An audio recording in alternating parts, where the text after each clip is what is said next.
Have you ever looked at a piece of artwork and just wondered how it looks so good? Today I'm going to be going through 2 steps to do for your art. One before we even start drawing, and another step after we finish the drawing to make your art look better, to make it stand out more, and to make it look like a movie. Today for my example, I'm going to be drawing art for My Hero Academia, which is an anime that I've been rewatching lately and I've been completely obsessed with. Before we go ahead with this video, I just want to give a quick disclaimer that I'm not a working professional artist as of yet, and that these are just tips that helped me and that I personally thought made my art look better. So the first thing you can do to make your art stand out more is to think about the composition. For a lot of newer artists, and even to me, composition can seem kind of intimidating. Composition is essentially how you put together your art. The layout of a good composition leads the audience's eyes to the main focus of the piece. There are many different types of compositions, but today I'm going to be focusing on what is probably the easiest composition style, and that is framing. Framing is exactly what it sounds like. It is using your surroundings to highlight and focus the subject of your drawings. This can be in a very simple way, like these Spider-Man shots where Miles and Gwen are highlighted and brought to your attention by the arches of the structures in the background.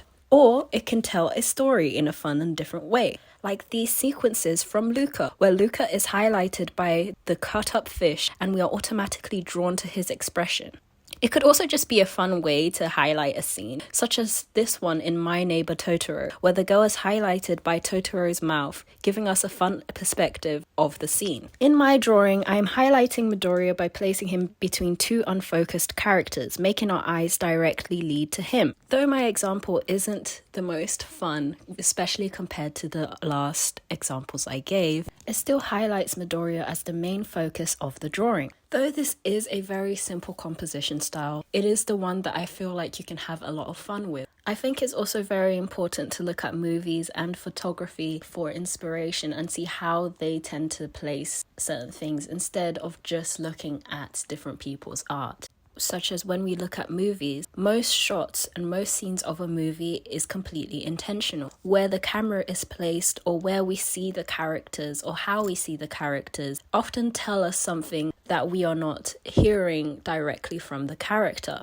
Once you are done with your art and you think that everything looks good, I'm gonna post it now, hold back and wait.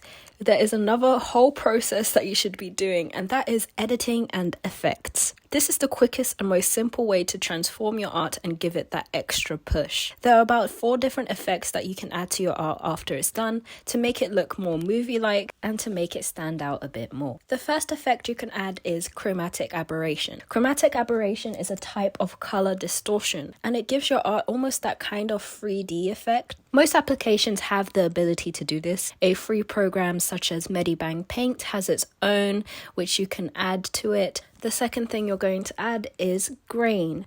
Grain is also available in many different programs and free programs, and it gives a slight texture to your art.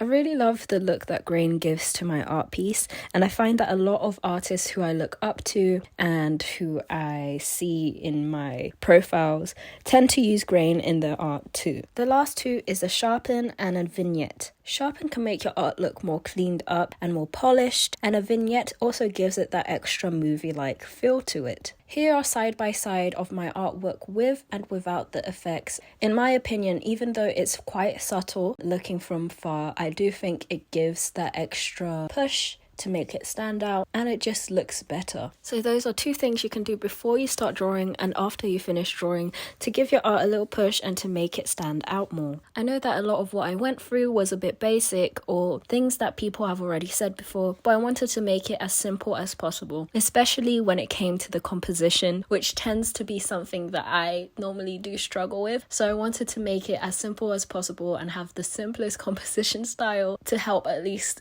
someone else out there. Thank you so much for watching this video. If you want to know about something else, do comment it down below. I would love to go through something, especially if it's something that's new to me too, and try to work things out.